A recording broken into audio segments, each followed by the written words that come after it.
Ya, sebenarnya digitalisasi itu salah satu program Pemprov dalam hal upaya untuk mempercepat PAD.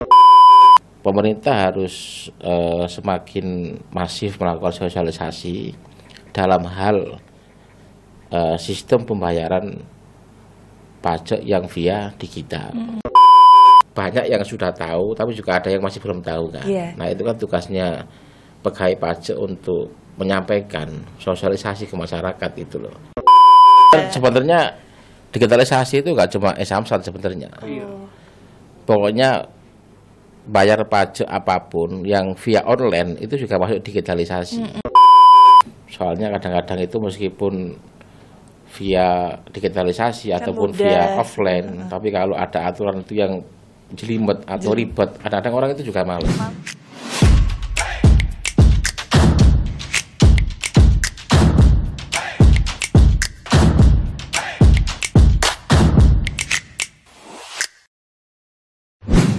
Assalamualaikum warahmatullahi wabarakatuh. Waalaikumsalam warahmatullahi wabarakatuh. Selamat datang Bapak Salim Ashar dari anggota Komisi C DPRD Jawa Timur. Selamat datang di podcast Kios Koran. Bapak, apa kabar? Baik. Salaman dulu ya, biar kenal gitu kan. Karena sebelumnya kita belum sempat ngobrol-ngobrol. Betul. Sebelumnya ini, jadi teman-teman di sini kita akan berbincang santai di sini ya terkait nanti kita akan membahas. Tapi sebelum kita masuk ke dalam tema hari ini, Bapak Salim Ashar ya. Ini panggilannya apa Pak? Bapak Salim? Cak Salim. Oh, Salim sik lek ngono. Bukan gitu, Salim sik, Pak Salim Pak. Cak Salim. Bukan Salim yang begini, emang benar-benar namanya Cak Salim. Baik, Cak Salim. Aslinya mana kalau boleh tahu? Aslinya kalau lahir di Lamongan. Oh, Lahirnya di Lamongan, terus tinggalnya di istri di Kenjeran sini, terus tinggalnya di Sidoarjo. Loh, di Kenjeran sini? Ya, istrinya di rumahnya Kenjeran sini. Istrinya atau istrinya Cak Salim ngomongnya istrinya? Istriku gitu loh, Cak. Ya, istri saya. Di Kenjeran sini, dekat sini. Oke, berarti Lamongannya yang mana? Yang di arah Gresik situ atau yang? Iya, yang itu apa? Yang Pantura, daerah dekat WBL itu, Paciran. Oh, dekat WBL. Iya, benar-benar. Oke, Cak Salim. Hari ini tadi sebelum kesini kegiatannya apa? Ikut rapat? Ada kegiatan Pansus Kode Etik di Jakarta bersama Mendagri, terus tadi pulang langsung ke sini ini. Dari tadi ini habis dari Jakarta langsung ke sini. Iya. Wah, nggak capek itu, Cak? Ya capek sih. Nanti dari tadi, ayo mbak gitu. Ternyata sudah capek. Maaf ya Cak ya kalau begitu.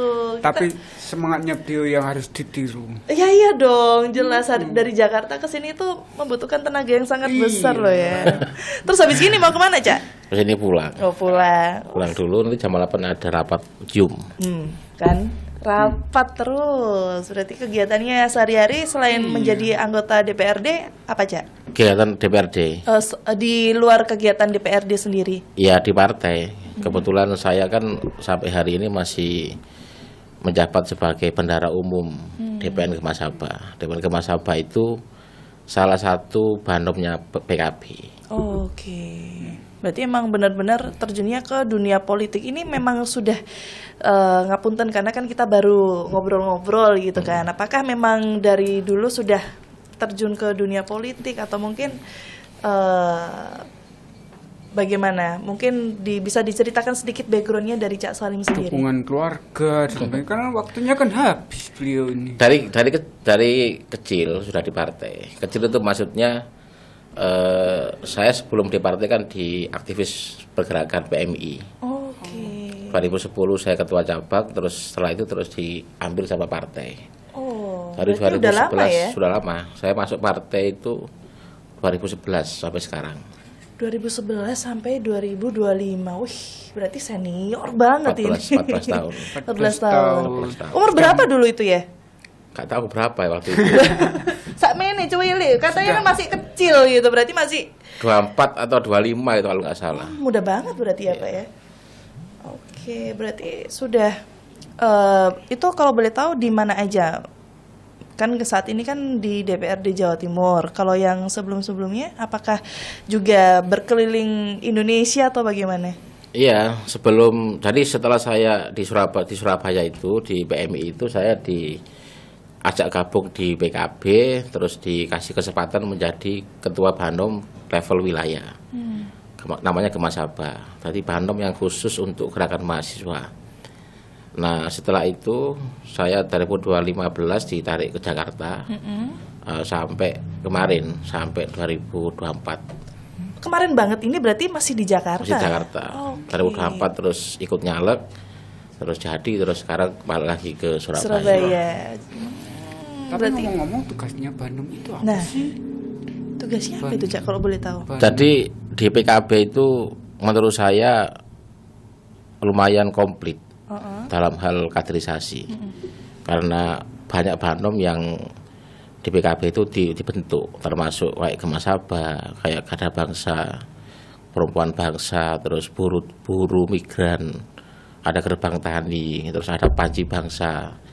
Nah, masing-masing Banom ini punya segmen yang berbeda-beda. Kayak Gemasaba itu kan segmennya mahasiswa. Kalau Garda Bangsa itu segmennya di pemuda. Kalau Perempuan Bangsa itu segmennya di perempuan.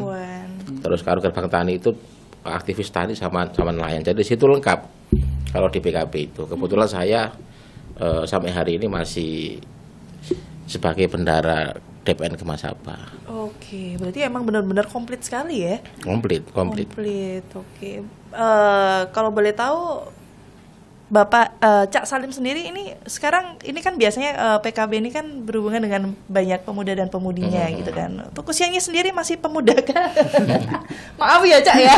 Masih. Masih. Umuran pemuda itu kan di bawah 40 tahun. Iya, betul. Kebetulan saya masih di bawah 40 tahun. Jadi 30? 39. 1 tahun lagi berarti sudah tidak menjadi pemuda lagi berarti kan. Ini kata-katanya Cak Salim sendiri loh ya. Pokoknya batasnya adalah 40. Kalau undang-undang pemuda kan gitu. Undang-undang pemuda kan pemuda itu kan umurnya di bawah 40 tahun maksimal kan. Jadi saya masih masuk kategori pemuda. Berarti tahun depan masih maksimal kan 40. Oh iya berarti 2 tahun lagi lah ya pensiun jadi pemuda. Bukan saya loh, Cak, yang bilang ya. Oke, berarti Cak Salim sendiri ini sangat-sangat banyak sekali kegiatannya ya. Tapi kalau selain di luar menjadi anggota DPRD dan juga menjadi bendaharanya tadi, apakah ada aktivitas lainnya, Cak? Mungkin sering kumpul-kumpul sama teman-teman di luar sana untuk berdiskusi. Adakah komunitas yang lainnya dan lain sebagainya? Kalau komunitas nggak ada, tapi kalau ketemu dengan teman-teman yang dulu pernah sama-sama di aktivis itu sering. Oh, sering. Iya. Nggak di demo, Cak, kemarin? Indrapura di demo. Cak Salimnya aja, jangan ngomongin Indrapura. Saya takut ini kalau ngomongin itu. Kalau Cak Salimnya sendiri sama teman-temannya aman ya, Cak ya? Iya. Karena kita kan gak aneh-aneh itu. Iya, agak aneh, betul. Ngomong pun harus hati-hati kan. Iya. Oke, berarti teman-teman-temannya Cak Salim sendiri sering ya melakukan diskusi bersama dengan sering. Sejauh ini apa, Cak, yang biasanya diobrolin dari teman-teman politik. Sejauh ini adakah yang lebih menjerus mungkin iki loh kok kayak gini, ini kok seperti ini, mungkin permasalahan-permasalahan yang lebih kecil lagi? Sebenarnya politik kan secara umum kan gitu loh. Cuman politik itu kan variabelnya kan banyak. Ya, termasuk mendiskusikan kondisi negara hari ini seperti apa, ekonominya bagaimana, terus pajaknya bagaimana. Itu juga kadang-kadang juga dibahas meskipun bentuknya itu informal. Iya, benar. Berarti sering ngomongin soal pajak ya, Cak ya? Ya mau gak mau kan karena kebetulan kan sebagai anggota DPR provinsi dan ditugaskan di Komisi C. Komisi C kan salah satunya kan ya bicara soal pajak kan, karena bicara soal pendapatan daerah kan pasti pajak. Baik, dan ini cocok sekali ya sama yang diobrolin oleh Cak Salim, kalau ternyata di luar sana itu banyak sekali yang membicarakan terkait pajak memajak gitu kan. Dan di episode kali ini bersama dengan Cak Salim Azhar dari anggota Komisi C DPRD Jawa Timur, kita akan membahas terkait digitalisasi pajak daerah nih, Cak, yang membuka akses dan juga pastinya memudahkan wajib pajak. Ini sebenarnya apa sih Cak latar belakang utama dari pemerintah provinsi untuk mendorong digitalisasi layanan PKB atau pajak kendaraan bermotor dan juga BBNKB biaya balik nama kendaraan bermotor? Kalau soal digitalisasi itu sudah tuntutan. Artinya karena di era sekarang itu sudah penuh dengan digitalisasi, maka mau gak mau pemerintah harus menyesuaikan itu. Dan kebetulan dengan adanya digitalisasi ini kan sangat membantu masyarakat dalam hal membayar pajak. Kalau dulu kan masih manual, masyarakat itu harus pergi ke Samsat itu kan. Pasti pertimbangan soal jauh tempatnya, sehingga orang itu pasti akan ada malesnya ketika membayar pajak. Nah, dengan adanya e-Samsat atau digitalisasi pemerintah itu, saya kira itu cukup membantu. Cuman saya kan sering melakukan kunjungan ke masing-masing daerah ya dalam hal Bapenda kan itu kan. Diskusi soal pajak kan sering, hampir tiap bulan lah. Nah, di situ kan saya menganggap bahwa ada daerah yang sudah cukup maksimal dalam hal melakukan sosialisasi penerapan e-Samsat atau digitalisasi tadi itu, ada juga yang masih belum. Nah, di situ kan berarti ada titik poin yang menurut saya bahwa pemerintah masih harus melakukan secara intens sosialisasi ke masyarakat secara masif bahwa program ini adalah salah satu cara masyarakat supaya mudah bayar pajak. Artinya nggak perlu ke Samsat, cukup di rumah rebahan, di rumah sambil ngopi-ngopi atau sambil nonton makan Netflix, nah itu rebahan, sampai pegang HP sudah bisa bayar pajak kan. Nah, itu kan sebenarnya sangat memudahkan masyarakat. Nah, termasuk saya juga pernah ngasih saran ke salah satu Bapenda itu karena di Jawa Timur itu kan belum tentu semua daerah ini mempunyai akses internet yang bagus kan itu. Ada beberapa juga yang masih minim akses internet. Nah, kalau minim internet berarti kan percuma ada e-Samsat itu loh. Mereka nggak bisa bayar karena faktor hambatan tadi itu. Nah, itu juga salah satu masukan kita untuk segera diperbaiki bahwa gimana caranya bahwa masyarakat Jawa Timur itu daerahnya semuanya sudah mudah bisa akses internet. Itu kan. Baik, Cak Salim, saya mau tanya, ini kan Cak Salim bilang e-Samsat ini adalah salah satu solusi lah ya, bisa dikatakan seperti itu supaya teman-teman atau masyarakat yang ada di Jawa Timur ini bisa membayar pajak. Nah, tapi kenapa walaupun e-Samsat ini sudah ada, tapi masih ada di luar sana masyarakat itu yang belum bayar. Nah, ini bagaimana cara untuk meningkatkan kesadaran masyarakat ini untuk patuh untuk membayar pajak? Menurut Cak Salim sendiri bagaimana? Sebetulnya gini, Pak, Jawa Timur itu termasuk daerah yang relatif taat pajak sebenarnya. Termasuk sampai kemarin itu sudah hampir 80-70% itu sudah melakukan pembayaran pajak kan itu kan. Artinya dibandingkan dengan negara-negara daerah-daerah lain, itu Jawa Timur itu termasuk masyarakatnya itu gigih dalam membayar pajak. Bahwa masih ada yang belum, pastilah, mungkin semuanya kan itu loh. Nah, di situ kan tinggal bagaimana caranya Pemprov itu melakukan banyak inovasi-inovasi supaya yang masih lambat dalam hal membayar pajak itu bisa cepat membayar. Artinya enggak nunggu-nunggu. Itu sih kalau menurut saya. Berarti di Jawa Timur sendiri sudah hampir semuanya membayar pajak dengan bukan semuanya, tapi relatif bagus lah, relatif bagus. Berarti pandangan dari Cak Salim sendiri sudah ternyata kesadaran masyarakat ini sudah bagus untuk taat membayar pajak walaupun itu sambil rebahan di rumah. Kadang kan memang sudah buka handphone tapi nggak kepikiran untuk membayar itu tadi gitu. Karena sampai ada apresiasi loh dari gubernur bebas pajak dan sebagainya. Pemutihan itu ya? Karena kan masyarakat Jawa Timur sudah taat pajak dan sebagainya. Tapi saran-sarannya bagaimana, Pak? Apakah sudah dijalankan? Kalau saya lihat di masing-masing daerah itu, Bapenda itu kan punya banyak kantor di daerah kan. Ada Bapenda pusat, provinsi, ada Bapenda kabupaten kota. Iya. Tugasnya sama dalam hal memungut pajak kan.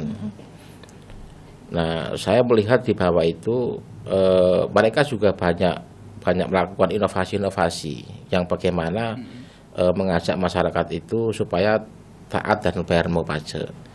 Saya lihat capaiannya kemarin hampir seluruh daerah itu di bulan Agustus itu sudah hampir 60-70 dalam hal pajak ya. Artinya kan itu sudah sangat bagus menurut saya ya, sangat bagus. Apalagi nanti kalau sampai dikejar nanti sampai Desember atau November kemungkinan bisa 100% gitu loh. Makanya kan kita suruh genjot terus. Genjot itu dalam artian untuk semakin banyak sosialisasi ke masyarakat untuk tentang pentingnya pajak. Sepenting wajotin munggah sik dulu, jangan dinaikkan dulu, supaya nggak gaduh. Iya benar-benar, setuju sih itu, Cak.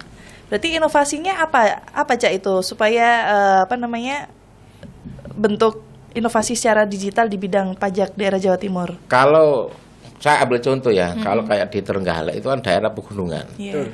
Jadi mereka itu kayak semacam buat aplikasi sendiri, itu namanya itu aplikasi Anggun kalau nggak salah. Anggun. Iya, sebenarnya sama sih kayak Samsat kan. Cuman ini aplikasi yang lebih lokal wisdom lah menurut saya kan. Lebih mandiri kan. Iya, dan orang-orang itu lebih enak pakai itu gitu loh. Selain itu, selain digitalisasi juga kalau di Surabaya mungkin bisa pakai via sosial media ya. Kalau di daerah tertentu itu jarang. Belum. Tapi mereka melakukan inovasi yang lain termasuk samsat kelilingnya diperbanyak, terus mengajak banyak stakeholder termasuk RT, RW, sampai desa itu untuk mengingatkan masyarakat supaya membayar pajak. Terus tempat pembayarannya itu diperbanyak. Iya, ada yang keliling itu juga ya. Ataupun misal kayak di mana itu kayak di Gresik karena mungkin banyak pabrik, jadi mereka menyediakan samsat kelilingnya itu di depan pabrik itu kan. Artinya kan lebih memudahkan. Itu banyak kayak gitu di Jawa Timur itu. Oke, berarti sebenarnya sangat banyak inovasinya ya. Banyak. Ya. Saya itu karena hampir sebulan itu 2 kali. Minimal itu saya berkunjung ke Bapenda daerah itu. Jadi saya sedikit tahu lah soal mereka itu melakukan apa itu sedikit tahu. Karena mereka pasti presentasi kan. Presentasi soal capaian, terus target, terus inovasi apa yang sudah dilakukan pasti mereka akan mengasih tahu. Oke, baik. Ini Cak Salim, saya mau tanya. Tadi kan Cak Salim bilang kalau di Jawa Timur sendiri untuk ketaatan pembayaran pajak ini sudah dikatakan bagus lah ya untuk masyarakatnya sendiri. Nah, apakah ada program intensif seperti reward gitu kan untuk orang-orang ini yang membayar pajaknya ini secara taat gitu, nggak nunggak, nggak apa ya namanya? Nggak yang tahun ini dibayarnya tahun depan, nah kayak gitu. Apakah ada reward sendiri? Sementara belum. Tapi itu usulan kita kepada Ibu Gubernur supaya memberikan reward terhadap masyarakat Jawa Timur yang taat banget dalam hal bayar pajak. Semisal dikasih hadiah umroh lah. Kalau itu kayaknya semuanya bakalan taat ya. Ini kan benar salah satu strategi inovasi kan. Semisal itu bisa dilakukan, terus pemerintah melakukan sosialisasi ke masyarakat bahwa sopo sing bayar pajak oleh hadiah umroh sing apik. Akhirnya kan menarik gitu. Iya, menarik. Orang akan tertarik. Akhirnya tanggal 1 Januari saya alarm itu ya. Jadi per 1 Januari ki wayang bayar gitu. Jadi uangnya nggak kepotong yang lain. Iya, nanti kan pasti ada database yang diambil. Kira-kira siapa namanya orang terus disuruh ambil kupon atau ambil apa gitu kan bisa gitu. Paling kan ini menarik masyarakat supaya lebih giat lagi kan itu. Bener-bener. Ini semoga saya termasuk salah satunya untuk pengambilan kupon umroh itu tadi ya. Karena saya taat loh, Cak Salim. Bocoran usulannya ke Bapeda apa aja nih Pak dari DPR? Salah satunya itu, salah satunya itu. Ya pemutihannya itu diperbanyak. Artinya setahun kalau semisal cuma 1 kali bisa 2 kali 3 kali. Biasanya orang itu kan malas bayar pajak kan karena denda juga kan. Aku nek bayar saiki sampai akhir kan dia males. Akhirnya nunggak yakin. Nah, makanya dengan adanya usulan pemutihan diperpanjang atau diperbanyak, kan itu juga bisa masyarakat lebih mudah bayar pajak lagi kan. Oke, baik.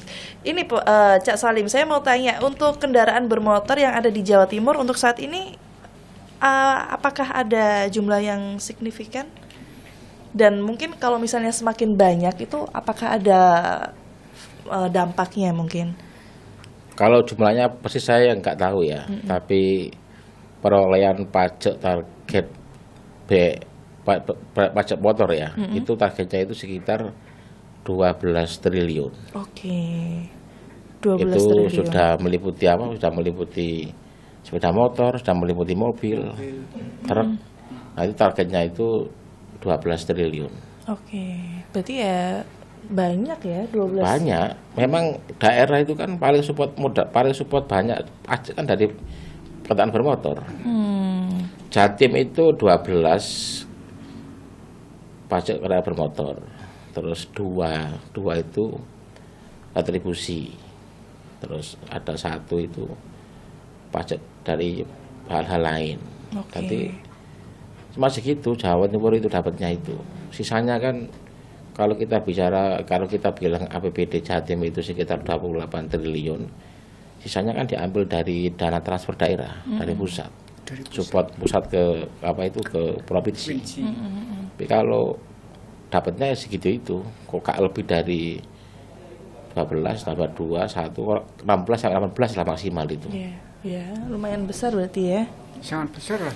Ya, bukan sebenarnya ini menurun. Oh, menurun malah menurun. justru. Karena adanya opsi pajak itu kan bagi hasilnya kan akhirnya menurun. Kalau dulu itu Jatim masih di angka 33. Oh, 33 malah. Wah, turunnya berarti hampir setengahnya berarti. Efisiensi anggaran kan termasuk.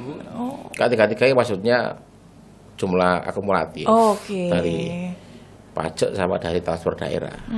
Kalau sekarang kan cuma 28. 28, 26, belum lagi nanti kalau transfer daerah dipotong 50%, berarti kan dikit. Anggaplah 16 tambah 5, cuma 21. Iya. 21 buat Jawa Timur kan harus efisiensi lagi ini kalau 21 itu. Dibagi 38 kabupaten. Iya. Terus untuk Komisi C sendiri nih, Cak Salim, melihat peran dari digitalisasi dalam mempercepat PAD itu seperti apa? Dari Komisi C sendiri atau mungkin dari Cak Salim sendiri nih, melihat peran digitalisasi dalam mempercepat PAD. Iya, sebenarnya digitalisasi itu salah satu program Pemprov dalam hal upaya untuk mempercepat PAD. Ya termasuk tadi itu, dengan adanya digitalisasi maka masyarakat akan lebih mudah bayar pajak. Nah, kalau orang bayar pajak berarti kan daerah dapat pendapatan. Maksudnya begitu. Oke, berarti memudahkan lah ya, lebih efisien lagi untuk teman-teman di sini membayar pajak, tidak perlu jalan ke sana untuk membayar ke samsatnya langsung, ke lokasinya langsung gitu kan, tapi sudah bisa dibayar di rumah sambil rebahan, sambil ngopi gitu kan. Nah, tadi ngomongin soal tunggakan pajak nih, Cak Salim. Ini apakah ada kebijakan khusus untuk menanggulangi tunggakan pajak? Ya, pemutihan tadi itu. Hanya itu aja berarti ya saat ini? Nah, kalau Jawa Timur kan kalau dipaksa kayak Jabar kan masih belum siap, belum siap kan. Ya upaya sekarang ini ya ada upaya cuman di klaster sama gubernur untuk apa itu ada beberapa klaster yang dibebaskan bayar pajak itu kan. Tapi nggak secara umum, berarti kan ada beberapa klaster tadi itu mau nggak semuanya kan. Makanya saya bilang Jatim masih belum siap kalau harus menerapkan pola kayak Jabar, Jawa Tengah sama Banten itu belum siap. Ya salah satunya itu juga memperbanyak program pemutihan pajak.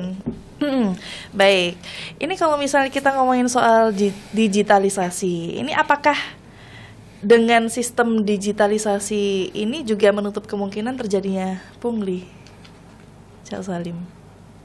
Kan biasanya kan pasti semakin diawasi gitu kan. Soalnya ono tulisan pungli gitu, ini kepo. Iya, sebenarnya itu juga salah satu faktor, supaya pegawai pajak itu tidak melakukan pungli. Karena kalau sudah masuk di sistem kan mungkin agak susah kan, kalau mau ngambil itu kan, karena umpamanya langsung masuk ke digitalisasi tadi itu.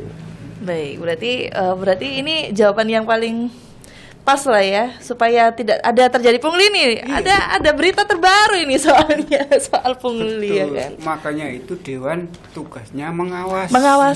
Pengawasannya seperti apa, Pak? Pengawasan soal ini? Iya. Ya, melakukan pengawasan ke masing-masing eksekutif.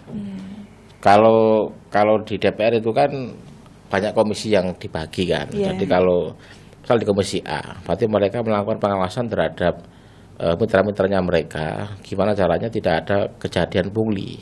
Di B juga sama. Di C, kalau di C itu kan urusan soal pendapatan ini kan. Jadi tetap aja nanti ya paling fokusnya di pajak tadi itu. Karena mungkin gini, salah satu usulan Komisi C ke Bapenda ya. Yang saya sebut adalah soal meningkatkan kualitas SDM pegawai pajak. Jadi ketika sudah digitalisasi, maka kan juga harus menyiapkan SDM-nya yang bagus supaya bisa seimbang gitu kan. Nah, itu juga menjadi PR bagi Bapenda untuk selalu berbenah memperbaiki dalam hal kepegawaian mereka supaya lebih bagus secara SDM. Ini kalau ngomongin soal tantangan teknis nih Cak Salim. Ini kan tadi Cak Salim cerita kalau tantangannya salah satunya adalah akses internet yang tidak masuk ke seluruh wilayah yang ada di Jawa Timur, seperti yang desa-desa yang tertinggal seperti itu kan ya. Apakah ada tantangan teknis lagi dalam memperluas digitalisasi layanan pajak, Cak? Tantangannya ya. Mungkin banyak masyarakat yang masih gaptek ya. Ibaratnya kalau anak zaman sekarang kan ngomongnya kayak sudah ada aplikasi tapi masih belum tahu cara untuk membayar lewat handphone atau teknologi seperti itu. Pasti itu juga salah satu hambatan. Nah, makanya kan tadi saya bilang gunanya untuk meningkatkan kualitas SDM tadi kan dalam hal itu. Artinya pemerintah harus semakin masif melakukan sosialisasi dalam hal sistem pembayaran pajak yang via digital. Jadi kan nggak bisa kita cuma bilang ke masyarakat, ayo rek bayar pajak lewat aplikasi kan nggak bisa gitu loh. Tapi kan harus tahu, ya mungkin banyak yang sudah tahu, tapi juga ada yang masih belum tahu kan. Nah, itu kan tugasnya pegawai pajak untuk menyampaikan sosialisasi ke masyarakat itu loh. Ya meskipun sebenarnya sebagai kita kan mudah, tinggal buka itu bisa langsung bayar kan. Tapi saya juga masih belum sih lihat e-samsat ya. Belum pernah. Oh, pernah cuman bukan lewat e-samsat, lewat aplikasi yang lain gitu. Jadi sudah sering terdengar ya. Saya kan sendiri sebenarnya digitalisasi itu nggak cuma e-samsat sebenarnya. Pokoknya bayar pajak apapun yang via online itu juga masuk digitalisasi. Atau ujungnya juga nanti masuk ke pendapatan daerah. Jadi samsat itu kan simbol besarnya gitu loh. Kayak tadi saya bilang di Trenggalek tadi punya sendiri namanya Anggun itu kan. Aplikasi anak gunung kalau nggak salah. Baru keingat sekarang ya aplikasi anak gunung, Anggun. Jadi keren ya. Banyak mereka melakukan inovasi itu banyak. Kalau si Tasman ini juga ya, silahkan tanyakan Samsat Manyar. Wah, ini saya baca-baca di koran. Di koran ini ternyata Jawa Timur sendiri juga mempunyai layanan yang namanya si Tasman. Nah, ini gimana? Ya, tanggapannya itu dari kayak tempat aduan itu loh. Kayak tempat aduan. Nanti kalau ada apa tinggal nanti tanya ke Samsat Manyar ini ya. Ini juga salah satu inovasi. Nah, ini banyak banget di Jawa Timur itu. Sebenarnya banyak banget. Banget. Tapi masih banyak yang belum tahu. Mungkin sosialisasinya harus diperbanyak lagi mungkin ya. Banyak lagi. Terus kalau misalnya banyak sekali daerah yang memiliki inovasi-inovasi yang sudah Cak Salim sebutkan tadi seperti Anggun, terus habis gitu si Tasman. Nah ini apakah ada penghargaan atas layanan Samsat Digital? Kalau penghargaan kan itu wilayahnya pihak eksekutif lah. Kalau kita kan mengapresiasi. Iya. Apakah mengapresiasi atas kinerja mereka yang kita anggap cukup bagus. Kalau soal nanti dikasih hadiah sama gubernur kan itu urusan lain. Oh gitu. Hadiahnya aja umroh lagi. Kalau umroh buat kita-kita aja gitu. Nah ini menurut Cak Salim sendiri seberapa pentingkah instrumen option pajak dalam konteks Jawa Timur? Sangat penting karena option pajak itu kan mau nggak mau kita harus berbagi hasil. Jadi dapatnya berapa nanti kita bagi antara pihak provinsi sama pihak kabupaten sama pihak pusat kan. Nah ini kan kalau sudah kan sama-sama untuk pemberdayaan supaya kabupaten itu juga dapat menerima manfaat, provinsi juga ada manfaatnya, pusat juga dapat manfaatnya. Oke. Kan di situ pajak itu. Iya, benar-benar. Kalau untuk gagasan dari Komisi C sendiri, Cak Salim untuk menyederhanakan pembayaran pajak kendaraan? Kalau kita itu yang pernah kita usulkan juga di luar tadi ya, itu juga soal penyederhanaan aturan. Soalnya kadang-kadang itu meskipun via digitalisasi kan ataupun mudah. via offline, tapi kalau ada aturan itu yang jelimet atau ribet, kadang-kadang orang itu juga males. Iya. Betul. Kadang-kadang harus fotokopi KTP 10 kali gitu kan, padahal satu kali juga cukup kan. Nah itu juga salah satu saran kita supaya hal-hal kayak begini itu lebih dimudahkan. Jadi orang itu supaya nggak malas gitu loh. Jangan option pajak ini kan sudah berjalan hampir 1 tahun. Apakah ada evaluasi dari anggota Dewan sendiri? Evaluasinya apa ini? Ya kalau kita sih sebenarnya bukan evaluasi ya, tapi kalau kita minta kembali ke aturan yang dulu, mungkin kan Jatim lebih enak provinsi ya, karena dapatnya lebih banyak kan gitu loh. Nah sekarang kan harus berbagi, sehingga harus mengurangi pendapatan provinsi dibagi ke kabupaten. Nah itu kan ya kalau kita egois pasti kita mintanya dievaluasi supaya kembali yang ke awal, supaya provinsi Jatim dapat banyak, kabupaten dapatnya dikit kan gitu kan. Gitu. Tapi kan nggak bisa kayak gitu, karena ini kan sudah menjadi aturan bersama yang harus disepakati. Tentunya kalau menurut saya harus fokus pada potensi pajak yang lain. Jadi option kendaraan bermotor kita harus berbagi dengan kabupaten. Berarti Jawa Timur harus mulai berpikir tentang wilayah mana yang bisa ditarik soal pajak. Selain itu gitu kan, selain retribusi sama kendaraan bermotor, termasuk pajak soal tambang atau soal retribusi ataupun lainnya, itu kan mulai coba dipikirkan serius gitu loh, supaya nggak hanya menggantungkan pada pajak yang motor tadi itu.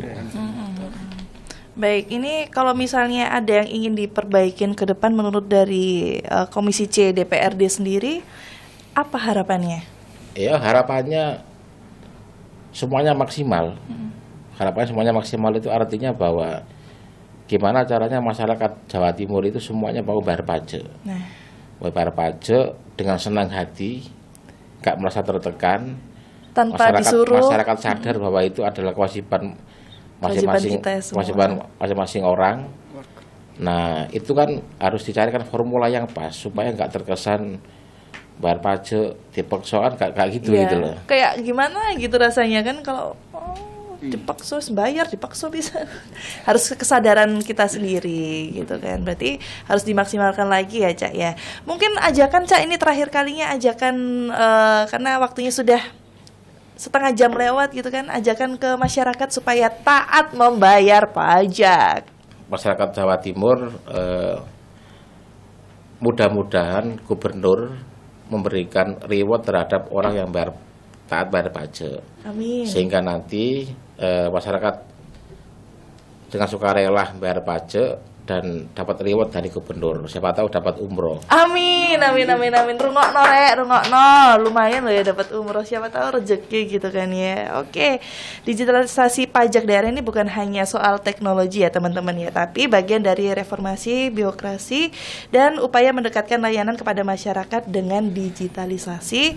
Pajak bukan lagi beban tapi kontribusi yang mudah dan juga transparan. Betul ya Cak Salim ya? Okay. Baik, kalau begitu terima kasih sekali untuk Bapak Salim Azhar selaku anggota Komisi C DPRD Jawa Timur yang sudah mampir ke podcast Kioskeran di hari ini. Kita ketemu lagi di podcast selanjutnya ya Cak ya. Mudah-mudahan apa yang disampaikan Cak Salim hari ini didengar oleh masyarakat, dan semoga masyarakat yang di luar sana yang malas-malas untuk membayar pajak, bayar saya kira timbangannya di demo. Enggak ya. Oke Cak Salim, terima kasih sekali ya. Kalau begitu kita ketemu lagi di podcast Kioskeran episode selanjutnya.